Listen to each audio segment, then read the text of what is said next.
anga makoro no ye Amadou Sédou Traoré ni anko mako Amadou Djikoroni o ka lafelu lamɛn laseli min kɛra janvier kalo tile 20 ani 10 Bamako laseli min na tali kɛ min na o de ye an ka Mali sɔrɔsiw ani an ka finitigilaka tɔw olu ka san 50 seli ye ayiwa an b'a ɲini bɛɛ fɛ an bɛ k'an tulomada ka laseli k'a lamɛn. Ala bismillah an bɛna baro min da don bi fɛn b'a la ka sababu kɛ an ka jamana kɛlɛ ka fasojɔ la an b'a fɔ de ma ko armée police gendarmerie garde républicaine douane eaux et forêts olu bɛɛ de ka kɛlɛ bi ye n'an b'a kɛ a ka ɲi an ka hakili jagabɔ ka se mɔgɔ o mɔgɔ ma ni minnu kasara y'a sɔrɔ mɔgɔ o mɔgɔ ni minnu kɛra fala ye mɔgɔ o mɔgɔ min kɛra filiyatɔ ye mɔgɔ o mɔgɔ ni min kɛra lujuratɔ ye ka sababu kɛ a kɛra faso baara in kɔnɔna la k'a tigiw k'u to armée kɔnɔ wali k'u cɛw to armée kɔnɔ wali k'u faw to armée kɔnɔ an ka hakili jagabɔ kɛ ka dugawu kɛ olu bɛɛ ye k'a sababu kɛ olu ni jiginiyɔrɔ fin faso jɔko la an bɛ kuma daminɛ n'o ye n'o bɔra yen an b'a hakili jagabɔ k'a fɔ an ka jamana in kɔnɔ yan sani tubabuw ka na donsow de tun bɛ jamana in lakala dugu o dugu cɛ minnu n'u donna kurusi la a kɛra kala ye o a kɛra mugu ni kisɛ ye o a kɛra maramafɛn sugu o sugu ye olu de bɛ dugu lakana olu de bɛ jamana lakana nka u tɛ sara u tɛ fɛɛrɛ bɔ u tɛ balo u b'a kɛ u yɛrɛ ye k'a kɛ u danbe kama k'a kɛ cɛfarinya kama a tun bɛ kɛ ten de an ka dugu kɔnɔ an ka jamana kɔnɔ kɔrɔlen mun nana ni cɛbɔ ye u kɔrɔ yɔrɔ la k'a fɔ o ma k'o ye kankɔnɔna ye ka fini don la k'u lakana cogo sugu dɔ la walasa u ka baara kɛ ni taasira dɔ ye n'o nana n'o ye o ye farajɛw de ye anw bara yan faransɛw de nana n'o baara ye u nana baara min kɛ u ye sɛgɛsɛgɛli kɛ siya minnu ni cɛfarinya b'u la minnu ni kolonɛlɛya b'u la siya minnu ni dusu b'u la n'olu de la tɔmɔ k'u don u ka armée kɔnɔna na o kɛtɔ u ka ɲɛmɔgɔ dɔ bɛ yen ko général Mangin a kɛra san 1911 1911 a taara ka taa rapport kɛ France Assemblée nationale kɔnɔ k'a fɔ ko u ka jɛn n'a ye farafinw ka don armée kɔnɔ o ye sababu ye ni faransi yɛrɛ bɛ force sɔrɔ k'a da farafin sɔrɔsi kan a ko ma ko farafin ko sɔrɔsi tɛ ni mɔgɔ bɛ se k'i mago ɲa n'a ye dɔrɔn sɔrɔsi don sɔrɔsi kabako sɔrɔsi de farafin ye a ko n'i ye farafin kɛ sɔrɔsi ye i taara n'a ye jamana o jamana la hali n'a kɛra farajɛ jamana ye a tɛ na ni kasara ye o jamana kɔnɔ a tɛ na ni kasara a yɛrɛ ma ka sababu kɛ o waati la u t'u hakili la n'i taara ni farafin ye ka taa n'a ye sɔrɔsiya la farajɛ jamana la ko a bɛ taa ni bana sugu dɔ ye ko bana bɛ yɛlɛma u fɛ tubabukɛ ko k'o sen t'a la o ye kelen ye filanan ko n'i taara ni farafin ye nɛnɛ b'a faga ka sababu kɛ a bɛ jamana min na funteni de ka jugu o jamana na n'i taara n'a ye nɛnɛ b'a faga a ko nkalonfin farafin yɛrɛ de kolo ka gɛlɛn hali nɛnɛ bolo ka tɛmɛ tubabu fana kan donc ale y'o baara min kɛ k'o laseli minnu kɛ o de y'a to u jɛnna n'a ye ka farafin don sɔrɔsiya la armée française kɔnɔna na u ko faransi bɛ se n'a sɔnna ka mɔgɔ baden de sɔrɔ k'o kɛ sarasi ye faransi bolo ko mɔgɔ minnu don fɛnɛ ukalan kadi mɔgɔ min do fɛnɛ u kɔnɔ ka gɛlɛn mɔgɔ min do fɛnɛ bana tɛ foyi k'u la mɔgɔ min do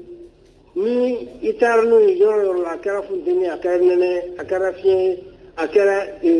cogo cogo ye i mana taa n'u ye yɔrɔ yɔrɔ la u bɛ kogoya de jira u bɛ cɛfaranya de jira sɔrɔsiw dafalen do a ko o tuma na ko u bɛ se ka farafin kɛ sɔrɔsi ye o sɔrɔsi ninnu u b'u dɛmɛ ka farafin jamana yɛrɛ mara ka to u bolo k'o bɛ se ka kɛ n'o kɛra k'o tuma na olu farasiw u tɛ u ni fili u tɛ gɛlɛya da u yɛrɛ kan k'an mara ka sababu kɛ anw jɔlen u ɲɛkɔrɔ anw tɛ foyi ye n'o ye ko an ka min k'u ye an b'o k'u ye ko an sarasilama de bɛ se k'o kɛ u y'o bɛɛ kɛ ka sɔrɔsiw ta ka don armée française la mais u ye loi dɔ sigi u b'a fɔ a ma ko décret du 22 novembre 1926 u ko sɔrɔsi faama farafin na ko fɛn dɔ bɛ dɔgɔya a tɛ kɛ ncɔn ye k'u k'u jija a ka kɛ ncɔn ye dɔɔnin dɔrɔn mɔgɔ damadɔ dɔrɔn de kɛ officier ye o officier ninnu u ka garde belebeleba o ye sous-lieutenant de ye kari bɛ se ka kɛ kelen kelenninw olu bɛ kɛ lieutenant ye nka ka farafin kɛ capitaine ye a k'a bɛ se ka kɛ nka n'o kɛra u b'a sɔrɔ o ye kabako dɔ kɛ wali o ye san 15 kɛ wolokɛwalaki la u bolo u y'a filɛ cogo sugu bɛɛ la a b'u bolo a bɛ se fana ka tɔw minɛ ka koron ka to u bolo k'olu de bɛ kɛ capitaine ye o tuma o loi de tora sen na u y'an ka sɔrɔsiw mara n'o de ye ka tila ka sɔrɔsiw ninnu k'u bila condition dɔ la k'u kalan cogo sugu dɔ la u kɛlen bɛ ka faransi kɛ kabako fɛn ye u bɛ faransi bato comme i bɛ ala bato cogo min o de y'a to a kɛra 14-18 ye o a kɛra 39-45 ye o ni kɛlɛ binna faransi kan dɔrɔn faransi bɛ mun kɛ a bɛ na sɔrɔsi cɛ anw de fɛ yan nɔ ka taa faransi lakana n'a ye u taakan fɛnɛ u bɛ dɔnkili min don u da n'u bɛ taa guerre kɛ faransi tɔgɔ la a y'a lamɛn bani o dɔnkiliw u b'a yira k'a fɔ ko anw de ye farafin ye an ka ɲinita n'an ka kɛta ye mun ye ka taa faransi lakana ka taa an fa jamana lakana faransi de ye patrie ye faransi de ye dugu ye a y'a lamɛn.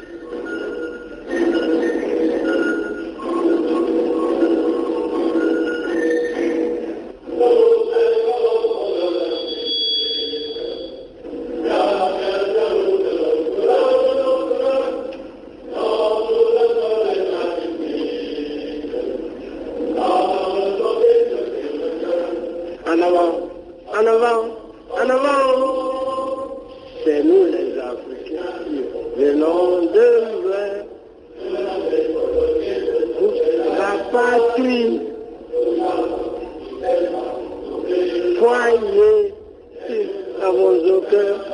l'invincible ardeur, porte-vous et fier, le beau drapeau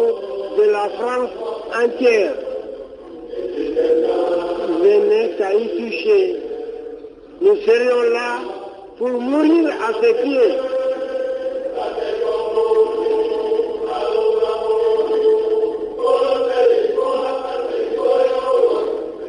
L'Afrique. Donc, Nima Irakafo, ou Tato Guerla,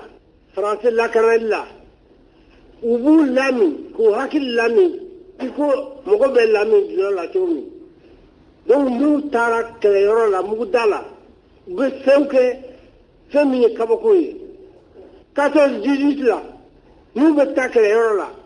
u tɛ marifa d'u ma b'a f'u ye ko ninnu ye baganw de ye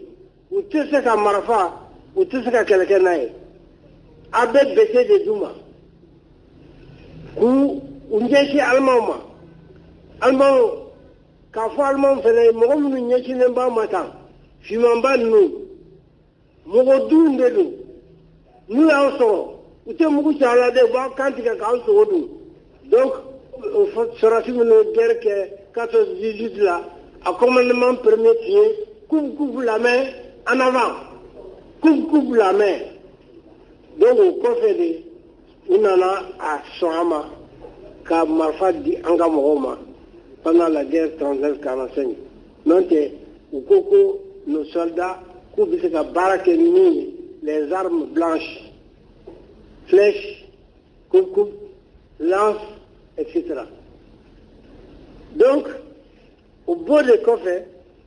sɔrɔsiw tora tubabuw bolo maa tɔrɔkɔli ni tɔɔrɔ la kan kɔnɔna na ni cogo min ka d'u ye u b'o k'u la a bɛ ɲa fɛnɛ u ka fini tun ye mun ye mɔgɔkɔrɔbaw b'a kalama anw y'a ye sɔrɔsi ka fugula tun ye fugula bilen de ye a ka sabara o tun ye mobili pine de ye chaussette o tun tɛ don a la u tun bɛ finimugu u tun b'o de meleke u dɛsɛ la a bɛ fɔ o ma ko gɛtɛrɛ u tun ka donfini a caman tun ye dalibafini de ye kalalen k'a kɛ teni ye teni a tɛ kɛ kala ni bagifini yɛrɛ ye farafin sɔrɔsi tun bɛ ten de ni minnu ye muso furu u tun bɛ bugutufa de jɔ ka mariyew bila aw kɔnɔ bɛɛ y'a mariyew ka kan ye kan tɛ mariye ye kati bugutufa de tun don n'o bɔra yen u ka teni kaki yɛrɛ sɔrɔ k'a don o kɛra ni loi cadre sɔrɔla tuma 1956 u nana n'o ye RDA sigira ka parti politiques sigi ka députés sɔrɔ min kɛ o baara de nana ni changement ye armée kɔnɔ ka sɔrɔsikɛ kɛ ka